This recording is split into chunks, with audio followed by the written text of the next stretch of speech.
कि मैं खबरों की तरफ जाऊं, एक बड़ा अहम इशू है और उसके ऊपर मैं आईजी इस्लामाबाद को और मोहसिन नकवी को, इन दोनों को ये कह रहा हूं कि इन हरकतों से बाज आ जाएं और इस लेवल तक मामले को ना जाने दें।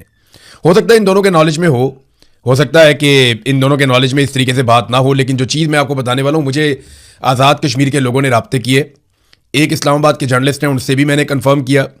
एक और साहब हैं जो सिस्टम के अंदर काम करते हैं, उन्होंने भी कन्फर्म किया कि बड़े पैमाने पे आज़ाद कश्मीर के शहरियों को गिरफ्तार किया गया इस्लामाबाद से। जो लोग अभी तक गिरफ्तार किए गए या उठाए गए हैं, उनकी तादाद लगभग 566 बनती है। ये बड़ी तादाद है। F10 मरकज़ में जिस दिन सेनेटर मुश्ताक ने कॉल दी थी और बड़े पैमाने पे एहतजाज हुआ था, उसके बाद 566 अफराद को उठाया गया था, जिनमें बहुत सारे CIA के पास हैं, कुछ एजेंसियां उठाकर ले गई हैं, हमारे कुछ जर्नलिस्ट हैं, उनका भी पता नहीं चल रहा। तो 88 अफराद को दहशतगर्दी की अदालत में पेश किया गया और दहशतगर्दी की अदालत ने शनाख्त परेड के लिए उन्हें अगले 14 दिन के लिए जेल में भिजवा दिया। यानी अब वो 18 अगस्त को जाके उनकी तारीख आएगी। 14 अगस्त यानी यौम आज़ादी अब उनका जेल में ही रहेगा। ये है जनाब एक जलसा करने या एक एहतजाजी मुजाहरा करने की सज़ा इस मुल्क के खुदादाद के अंदर। लेकिन जो सबसे घटिया और भोंडी हरकत की है वो मैं आपको बताता हूं। 17 खवातीन हैं जिनमें से 10 को उठाया गया था F10 मरकज से, जहां पे वो एहतजाज कर रही थी। और इसके अलावा कुछ और खवातीन हैं, लड़कियां हैं जो यहां पढ़ती हैं, इस्लामाबाद में पढ़ने के लिए, काम करने के लिए वहां पे रहती हैं। तो 17 लड़कियों को उठाकर एक फार्म हाउस पे कैद कर दिया गया है। और ये फार्म हाउस जो है वो एक SHO की मलकियत है। ये इंफॉर्मेशन मुझे मिली पाकिस्तान में से। तो इस्लामाबाद में एक फार्म हाउस है और वहां पे वो एक SHO की मलकियत है, एक छोटा फार्म हाउस है। वहां पे 17 खवातीन को रखा गया है, क्योंकि देखिए खवातीन का एक ही पुलिस स्टेशन है इस्लामाबाद में।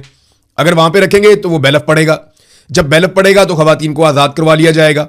तो इन्होंने खवातीन को भी गैर कानूनी तौर पे अलग जगहों पे रखना शुरू कर दिया है, कानून से बाहर। तो मैं ये बता रहा हूं और वार्निंग देकर कह रहा हूं कि इन चीज़ों का बड़ा सख्त रद्द-ए-अमल आएगा। आपको आइडिया ही नहीं है, कश्मीरी जो है वो बड़े गयूर पाकिस्तानी हैं, बड़े गयूर कश्मीरी हैं, बड़े गैरतमंद लोग हैं। बल्कि हर पाकिस्तानी गैरतमंद है, कोई भी इस बात को बर्दाश्त नहीं करता कि आप 17 खवातीन को उठाएं और उठाकर उनको प्राइवेट जगह पे जाके रख दें और उनको आप किसी अदालत में भी पेश ना करें। तो फौरी तौर पे अली नासर रिजवी को चाहिए कि जो भी हो इन 17 खवातीन को फौरी तौर पे अदालत में पेश करवाया जाए, या इन्हें जहां पे कैद किया गया है वहां से बाजियाब करके इनके घरों को भिजवाया जाए। ये बड़ी बड़ी सख्त ज्यादती है। और मैं आपको फिर कह रहा हूं कि जिन लोगों ने मुझे फोन किया और मैं 2 लोग तकरीबन रोने वाले हुए थे, उनकी बहुत बुरी हालत थी। वो ये कह रहे थे कि देखें हमारे साथ इतना बड़ा जुल्म हो रहा है, और एक SHO है, एक पुलिस वाला है, उसका फार्म हाउस है, वहां पे 17 खवातीन को कैद किया हुआ है। बड़ा अनफॉर्चुनेट है, फौरन इसके ऊपर एक्शन होना चाहिए। नंबर 1, पेशावर में पाकिस्तान तहरीक इंसाफ जो है उसने जलसे की तैयारियां अपने आखिरी मराहिल में उनकी पहुंच गई हैं और कल जलसा है, यानी 5 तारीख को वहां पे जलसा है। 5 तारीख को इमरान खान साहब को जेल में 3 साल मुकम्मल होने वाले। कल मैं आपको बताऊंगा कि इमरान खान ने कैसी जेल काटी और बाकी सब ने कैसी जेल काटी, कितना फ़र्क है इमरान खान की जेल में और बाकी लोगों की जेल में। बहरहाल जो वज़ीर आला खैबर पख्तूनख्वा है या पाकिस्तान तहरीक इंसाफ है, उन्होंने इसको सेमीफाइनल करार दिया। वो ये कहते हैं जलसा जो है ये सेमीफाइनल है, हम इसमें 10 लाख लोगों को इकट्ठा करेंगे और उसके बाद फिर हम फाइनल में जाएंगे और इमरान खान साहब की रिहाई के बगैर हम वापस नहीं आएंगे। सोहेल आफरीदी ने बहुत बड़े बड़े दावे किए हैं, जुनैद अकबर ने बहुत बड़े बड़े दावे किए हैं और अब उनकी बारी है कि वो अपने दावों को सच साबित करें। देखिए बैरिस्टर गौहर से आप कभी भी कोई उम्मीद ना रख सकते हैं, ना उन्हें अकाउंटेबल कर सकते हैं, क्योंकि उन्हें इमरान खान साहब ने पार्टी का चेयरमैन बनाया था इसलिए ताकि वो गिरफ्तार ही ना हो। इमरान खान साहब को पता था सारी पार्टी भी गिरफ्तार हो जाएगी, ये बंदा गिरफ्तार नहीं होगा, इसलिए इमरान खान साहब ने उन्हें पार्टी का चेयरमैन बना दिया। तो वो ये जानते थे। सलमान अकरम राजा साहब एक कानूनी आदमी है और उन्होंने सारी ज़िंदगी आइन, कानून और इन चीज़ों में गुजारी है। वो पॉलिटिकल जद्दोजहद के बारे में वो उस तरह से नहीं जानते, ना उनका वो तजर्बा है, ना वो इतने पुराने हैं।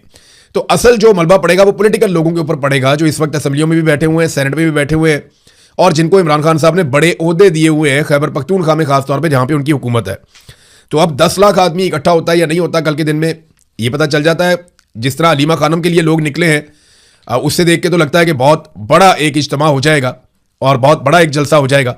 लेकिन अगर वाकई जो वो करना चाह रहे हैं वो कर पाए और खैबर पख्तूनख्वा की आवाम को इकट्ठा कर पाए, तो फिर ये एस्टेब्लिशमेंट के लिए मुश्किलात में इजाफा ही होगा, कोई आसानी उनके लिए नहीं बनेगी। अलीमा खानम ने कुछ बयान दिए, मैं आपके सामने रखता हूँ, क्योंकि ये गई थी मियाँ वाली। उस हवाले से उन्होंने कहा जी हम बगैर इतला के मियाँ वाली पहुंचे थे, अगर इतला देते तो इस्तकबाल के लिए आने वालों को चश्मा बैराज से ही उठा लेते। जो कारकुन निकले उनको भी पुलिस ने उठा लिया। लाया अमल यह है कि लोग तैयार हैं, लोग बहुत गुस्से में हैं, जहां से गुजरते हैं लोग सड़कों पर निकल आते हैं। हमने 4 जगहों पर रुकना होता है, 14 जगहों पर हमें रुकना पड़ता है। ये जो तासुर दे रहे थे कि लोग नहीं निकलते, हमने देखा कि लोग निकलने के लिए तैयार हैं और लोग जिद्दोजहद के लिए भी तैयार हैं। अब एक और बात अलीमा खानम ने कही कि क्या पंजाब कोई दूसरा मुल्क है? ये खुद चोरी करे और फिर कहें कानून उनके साथ है, पुलिस भी उनके साथ नहीं है, बस अफसरान को उन्होंने अपने साथ मिलाया हुआ है, वरना सिपाही तो हमारी वीडियोस बना रहे थे, हम आपको दिखा नहीं सकते। फिर उनकी नौकरियां चली जाएंगी, खतरे में पड़ जाएंगी।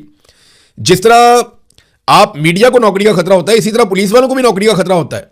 इसलिए हम बार बार कह रहे हैं कि हम आपकी आज़ादी के लिए भी खड़े हैं, आपको भी सहाफत की आज़ादी के लिए खड़ा होना चाहिए, लेकिन आप नहीं खड़े हो रहे। ये बात तो ठीक है, मीडिया तो बिल्कुल ही सत्तू पी के सो गया। मीडिया के अंदर एक जान हुआ करती थी एक दौर में, लेकिन अब बिल्कुल ही एक बेजान जिस्म की तरह पड़ा है। नॉर्मली जो मीडिया में पुराने लोग थे उनके ताल्लुकात पीएमएलएन से या पीपल्स पार्टी से थे, यही 2 पॉलिटिकल पार्टीज होती थी, तो ज़्यादातर लोग तो इन दोनों ने काबू कर दिए। बाकी मीडिया के ऊपर पाकिस्तान की मिलिट्री एस्टेब्लिशमेंट का बड़ा इन्फ्लुएंस हमेशा से रहा है, तो बाकी लोगों को वो काबू कर लेते हैं, फिर जो रह जाता है उसको ताकत से दबा लेते हैं। लेकिन जो नया मीडिया है ना, जिसको आप सोशल या डिजिटल मीडिया कहते हैं, या नौजवान जो पाकिस्तान की मीडिया में है गुज़िश्ता 5-10 साल में, वो कहीं ना कहीं आवाज़ उठाते हैं, जोर लगाते हैं, कोशिश करते हैं, फिर गिरफ्तार होते हैं, फिर छूटते हैं, फिर कोशिश करते हैं, फिर गिरफ्तार होते हैं। पाकिस्तान में सहाफत के जो बड़े बड़े नाम हैं, आप कोई भी नाम उठा लें जो आजकल प्रोग्राम्स करते हैं, तज्जिया देते हैं, बहुत सारा कुछ, बहुत बड़े बड़े नाम हैं, ये अब बोने बनना शुरू हो गए नौजवानों के सामने। इकबाल ने कहा था ना कि जवानों को पीरों का उस्ताद कर, ये आ गया वो दौर। ये हमारे बड़े बड़े नाम सहाफत के, जिन्होंने बड़े बड़े प्रोग्राम्स किए हैं, बड़े बड़े कॉलम्स लिखे हैं, बड़े नामवर शख्सियात वो रहे हैं, उनके पास लफाजी तो खूब है, लेकिन जिद्दोजहद के अंदर, अमली सहाफत के अंदर वो नौजवानों से बहुत पीछे रह गए। हमारे नौजवान जो है वो ना सिर्फ खुलकर बोलते हैं, बल्कि वो जेलें भी काटते हैं, वो कैदें भी काटते हैं, वो तशद्दुद भी बर्दाश्त करते हैं, जाली मुकदमात भी बर्दाश्त करते हैं, फिर बाहर आते हैं, फिर दोबारा लड़ते हैं, तादादम होकर लड़ते हैं। तो माजी में अगर कोई सहाफ़ी कभी एक आध दफ़ा भी गिरफ्तार हो जाता था ना, तो उसको सर पे उठा लिया जाता था और अगले 10-20 साल उसके यूं ही गुजर जाते थे कि देखे मैंने कितनी बड़ी कुर्बानी दी। लेकिन आज जो नौजवान है वो जिस तरह की कुर्बानी दे रहे हैं, इसका कोई मुकाबला ही नहीं है। ये जवानों को पीरों का उस्ताद कर, जो इकबाल ने कहा था, अल्लामा इकबाल ने, ये वही हो रहा है। हम होता हुआ देख रहे हैं कि नौजवान सहाफ़ी वाकई बहुत आगे निकले हैं। फजल रहमान साहब ने एक बड़ा मुतालबा किया, उनका मुतालबा है जी कि ऑल पार्टीज कॉन्फ्रेंस बुलाई जाए। वो ये कहते हैं कि महमूद खान अचकज़ई साहब जो हैं वो अपोजिशन लीडर हैं, वो एक इलाके के या पश्तून बेल्ट के लीडर नहीं है। अपोजिशन लीडर एक बहुत बड़ी जिम्मेदारी है, तो पूरे मुल्क की अपोजिशन जमातों का इजलास उन्हें चाहिए कि वो बुलाएं। अगर वो नहीं कर सकते तो फिर हम अपनी जमात को कहते हैं हम बुला लेते हैं, फजल रहमान ने कहा। तो देखें, जो इस वक्त बलूचिस्तान में हो रहा है, जो इस वक्त कश्मीर में हो रहा है, जो इस वक्त खैबर पख्तूनख्वा में दहशतगर्दी बढ़ रही है, इन तमाम चीज़ों को लेकर अपोजिशन की तमाम जमातों को इकट्ठा करना बहुत ज़रूरी है। वो बैठे और बैठकर बात करेंगे पाकिस्तान के साथ आपने किया क्या। जितना जुल्म और बर्बरियत हम होता हुआ देख रहे हैं, इसके नतीजे में पाकिस्तान लगातार नीचे जा रहा है। आप सिर्फ मईशत की मिसाल ले लें कि सन 2000 से लेकर अब तक का एक डाटा मैं आपके सामने रखने वाला हूं। मिफ्ता इस्माइल साहब ने भी इस डाटा को शेयर किया है। ये सन 2000 में परवेज मुशर्रफ पाकिस्तान का स्याह और सफ़ेद का मालिक था। आज 25 साल के बाद सूरत हाल क्या है वो देख लें आप। सन 2000 में हर पाकिस्तानी की जो फीकस आमदन थी, यानी एक पाकिस्तानी जितना पैसा पूरे साल में एवरेज कमाता था, सन 2000 में वो $2880 थी। उस वक्त भारत के अंदर जो है वो 2010 यानी पाकिस्तान से बहुत कम, बांग्लादेश के अंदर 1628 यानी उससे भी बहुत ज़्यादा कम, और ये पाकिस्तान के अंदर पाकिस्तानी जो है वो भारतीय शहरियों से और बांग्लादेशी शहरियों से ज़्यादा पैसा बनाते थे। 2880 का मुकाबला 210 और 1620। और एक जो पाकिस्तानी है वो एक भारतीय से कितना ज़्यादा खुशहाल था सन 2000 में? 43% ज़्यादा। और बांग्लादेश से 77% ज़्यादा खुशहाल था हर पाकिस्तानी। और आज जो है वो पाकिस्तान की फीकस आमदन $6480 है। बांग्लादेश की जो पाकिस्तान से बहुत कम थी वो बढ़ के हो गई है $9180, और भारत की जो पाकिस्तान से कम थी वो बढ़कर हो गई है $12560। पहले पाकिस्तान की फीकस आमदन इनसे डबल हुआ करती थी और आज इनकी फीकस आमदन पाकिस्तान से डबल है। यानी पहले हर पाकिस्तानी ज्यादा पैसा बनाता था भारत और बांग्लादेश के मुकाबले में, और आज हर बांग्लादेश का शहरी या भारत का शहरी पाकिस्तानी शहरियों से ज्यादा पैसे बनाता है।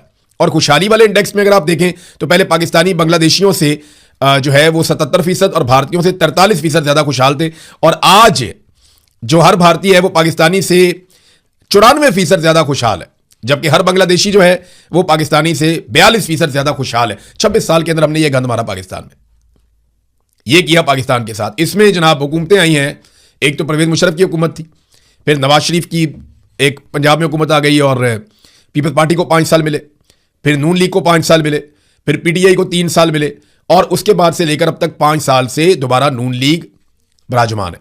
यानी इसमें आप ये देख लें कि 8 साल आप मुशर्रफ के डाल लें और 10 साल आप नून लीग के डाल लें और लगभग 10 साल ही आप पीपल्स पार्टी के डाल लें, क्योंकि इन्होंने मिलकर इक़्तिदार के मजे लिए हैं, और 3 साल आप पीटीआई के डाल लें। तो जिम्मेदार तो फिर यही रवायती पॉलिटिकल पार्टी हुई ना। देखें, मोहसिन नकवी के स्टेटमेंट के हक में जो वसीम अख्तर हैं एमक्यूएम के, वो भी आ गए। यानी एमक्यूएम के लोगों ने कहा जनाब हम तो बहुत पहले से कह रहे हैं कि पाकिस्तान का सिस्टम कोलैप्स कर गया है और ये कोलैप्स ही है, हम 25 साल से आपको ये बता रहे हैं। नून लीग और पीपल्स पार्टी करप्ट जमाते हैं और पाकिस्तान बहुत पहले कोलैप्स कर गया था। तो ये वसीम अख्तर ने मोहसिन नकवी की बात की जो है वो तस्दीक की। यानी एमक्यूएम कम से कम, क्योंकि फौज की जमात है, वो जाकर खड़ी हो गई मोहसिन नकवी के साथ। और वैसे भी बिलावल ने टिक टॉक वो भी सुना दिया है कि जनाब टिकटॉक करके आपकी हुकूमत अब खत्म होने जा रही है और आप अब उल्टी गिनती शुरू करें। हालांकि ये टिकटॉक सिर्फ जूते पॉलिश करते हैं। एक दफ़ा टिकटॉक होती है एक पॉलिश, एक दफ़ा फिर टिकटॉक होती है एक और पॉलिश। तो ये बिलावल हो या मरियम हो, ये जूते ही पॉलिश करते रहे हैं, आइंदा भी ऐसा लगता है जूते ही पॉलिश करेंगे। तो क्योंकि हम मईशत की बात कर रहे थे तो मैं आपको ये बता देता हूं कि पाकिस्तान ने गुज़िश्ता 4 सालों में दुगने कर्जे कर लिए। जितना कर्जा पाकिस्तान बनने के बाद से अब तक लिया गया, गुज़िश्ता 4 सालों में आसिम मुनीर के दौर में उतना ही कर्जा दोबारा ले लिया गया, तो कर्जे दुगने हो गए। टैक्सेस जो है वो भी दुगने कर दिए गए। 4 साल में इतने टैक्सेस लिए गए आवाम से कि आपने रेवेन्यू इकट्ठा कर करके टैक्सेस आपने दुगने कर लिए, महंगाई भी आपने दुगनी कर दी। तरक्याती मनसूबे आपने, अच्छा जो पैसा आप इतना कमाते हैं, बहुत सारे आप टैक्सेस लेते हैं, बहुत सारे आप कर्जे लेते हैं, ये पैसा आप खर्च कहाँ करते हैं? कहाँ खर्च करना होता है? आप पाकिस्तान में तरक्याती मनसूबे लाएंगे, आवाम को सहूलियत देंगे, सब्सिडीज देंगे, यही है ना। सब्सिडीज भी खत्म कर दी और तरक्याती मनसूबे भी निहायत महदूद करके तकरीबन खत्म कर दिए। अब मुल्क में तरक्याती मनसूबे भी नहीं चल रहे, अवाम को सब्सिडीज भी नहीं दी जा रही, कर्जे दुगने हो गए हैं, टैक्सेस दुगने हो गए हैं, तो पैसा जा कहां रहा है? इसका जवाब कोई नहीं देता। गुर्बत और बेरोजगारी पाकिस्तान में रिकॉर्ड बढ़ चुकी है। और यह सारा कुछ मैं नहीं कह रहा, सरकारी आदादो शुमार आपको बता रहे हैं। तो सवाल यह होना चाहिए कि यह जो पैसा आप इकट्ठा कर रहे हैं, बेशुमार पैसा, अरबों डॉलर, यह जा कहां रहा है? इसे खर्च कौन कर रहा है और यह किसकी जेब में जा रहा है? ये कहां गायब होता जा रहा है? कौन सा ऐसा गड़ा है जिसमें यह पैसा गिर रहा है और पता नहीं चल रहा? क्योंकि पाकिस्तान में तो कुछ भी नहीं बन रहा, हमें तो इसमें कुछ भी नहीं मिल रहा, तो हम ये कैसे मान लें कि ये पैसा पाकिस्तानियों के ऊपर खर्च हो रहा है? और हालात ये हैं कि अल जजीरा पे पाबंदी लगा दी पाकिस्तान ने। इससे पहले पता किसने लगाई थी? इसराइल ने। पाकिस्तान में और इसराइल में कुछ चीज़ों की मुमासलत होती जा रही है। अशोक स्वैन है, भारतीय बहुत बड़े इंटेलेक्चुअल हैं, उन्होंने कहा जी कि आसिम मुनीर और नेतन्याहू एक ही पॉलिसी पे चल रहे हैं। नेतन्याहू ने अल जजीरा पे पाबंदी लगाई, आसिम मुनीर ने भी अल जजीरा पे पाबंदी लगा दी। वहां नेतन्याहू जबरी गुमशुदगियां करवाते हैं, यहां पे आसिम मुनीर भी जबरी गुमशुदगियां करवाते हैं। वहां पे नेतन्याहू ने जो इंसानी इमदाद है फलस्तीनी शहरियों की, वो बंद की हुई है। यहां पे आसिम मुनीर ने इंसानी इमदाद जो है वो कश्मीरी शहरियों की, वो बंद की हुई है। तो दोनों एक ही तरह की कार्रवाई कर रहे हैं। आप, बड़ी मुमासलत है दोनों के अंदर, दोनों जबर के साथ मुसल्लत हैं, दोनों जुल्म का रास्ता इख्तियार कर रहे हैं, दोनों ने हथियार उठाए हुए। हाँ, लेकिन एक मजे की बात यह है कि नेतन्याहू कम से कम अपने लोगों के साथ वफादार है, अपनी अदालत को जवाब दे। लेकिन आसिम मुनीर के पास इस्तिस्ना भी है और वो अपने लोगों के सामने अपने आप को जवाब दे नहीं समझते। यानी उन्होंने यहां पे कोई और सहूलत ली हुई है। नेतन्याहू ने यूनिफॉर्म नहीं पहना हुआ, लेकिन आसिम मुनीर साहब ने यूनिफॉर्म पहना हुआ है, तो ये तो फर्क है। अब नादरीन, एक चीज और है, वो ये है कि आसिफ अली जरदारी ने जजों की समरी रोकी हुई है। जजों के नाम फाइनल करके तैनातियों की समरियां जो हैं वो आसिफ अली जरदारी सदर पाकिस्तान को भेज दी गई कि जनाब इनका आप नोटिफिकेशन जारी करें, ये सारे अब जजेस हैं। लेकिन पता चला कि जरदारी साहब को तो एतराज़ है, उनके अपने बंदे शामिल ही नहीं किए गए, तो उन्होंने वो समरी रोकी हुई है। अब ये एक नया बहरान पैदा हो गया। हर चीज़ में ना इन सबको हिस्सा चाहिए। जनाब ब्यूरोक्रेसी में हमारा हिस्सा होना चाहिए, जजों में हमारा हिस्सा होना चाहिए, मीडिया में हमारा हिस्सा होना चाहिए, बजट में हमारा हिस्सा होना चाहिए, पैसों में हमारा हिस्सा होना चाहिए, इक़्तिदार में हमारा हिस्सा होना चाहिए। हर चीज़ में हमें हमारा हिस्सा मिलना चाहिए। अब वो हिस्से के चक्कर में ना पाकिस्तान के हिस्से बखड़े करती है। अब एक चीज़ जो ये बड़ी अच्छी कर रहे थे वो थी सालसी, कि जनाब हम सालसी कर रहे हैं अमेरिका और ईरान के बीच में। उसकी वजह से डोनाल्ड ट्रंप ने थोड़ा सा सर पे भी उठाया हुआ था पाकिस्तान की मिलिट्री एस्टेब्लिशमेंट की क़यादत को, यानी आसिम मुनीर को और शहबाज शरीफ को भी। तो अब ट्रंप के लिए मुश्किलात बढ़ गई हैं, क्योंकि जब मालिक के लिए मुश्किलात बढ़ेंगी तो मुलाजिम के लिए भी मुश्किलात बढ़ेंगी। ट्रंप के लिए मुश्किल ये है कि नवंबर में वहाँ पे मिड टर्म इलेक्शन आने वाले हैं और मिड टर्म इलेक्शन से पहले पहले डोनाल्ड ट्रंप को ये सारा रायता वापस उठाना है और ये सारी सूरत जो है इसको कंट्रोल करना है, इस गंद को समेटना है जो उसने फैला दिया है। तो ईरान के साथ हतमी लड़ाई करके वो जंगबंदी या किसी किस्म की वॉर ट्रॉफी कैसे हासिल करेंगे? देखें ना, अभी वो बात कर रहे हैं सिर्फ आबना हुर्मुज़ पे, हालांकि आबना हुर्मुज़ तो पहले से खुली हुई थी।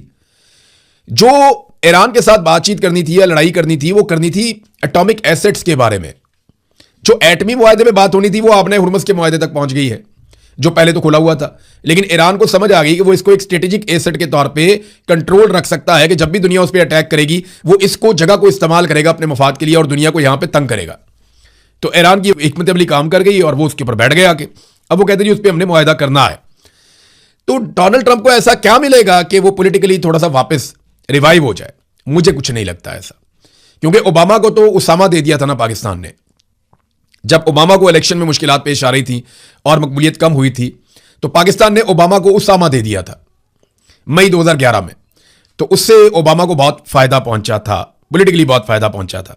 तो डोनाल्ड ट्रंप को हम क्या फायदा दे सकते हैं, इसके बारे में भी कोई आइडिया नहीं है। लेकिन रॉयटर्स को अमेरिका की 3 अहम तरीन शख्सियात ने एक बात बताई और उन्होंने कहा जी कि अमेरिका अपने जो बेहतरीन लॉन्ग रेंज मिसाइल्स हैं, जिनको चाइना के साथ अगर कभी कोई लड़ाई होती तो उनको इस्तेमाल किया जा सकता था, उन मिसाइल्स के बहुत बड़े जखीरे को तकरीबन खत्म कर चुका है। ये 3 अहम तरीन अमरीकी शख्सियात ने कहा, जबकि व्हाइट हाउस इसी तरदीद करता रहा, बार बार करता रहा। लेकिन अहम तरीन अमरीकी शख्सियात ने रॉयटर्स को यह बात बताई है।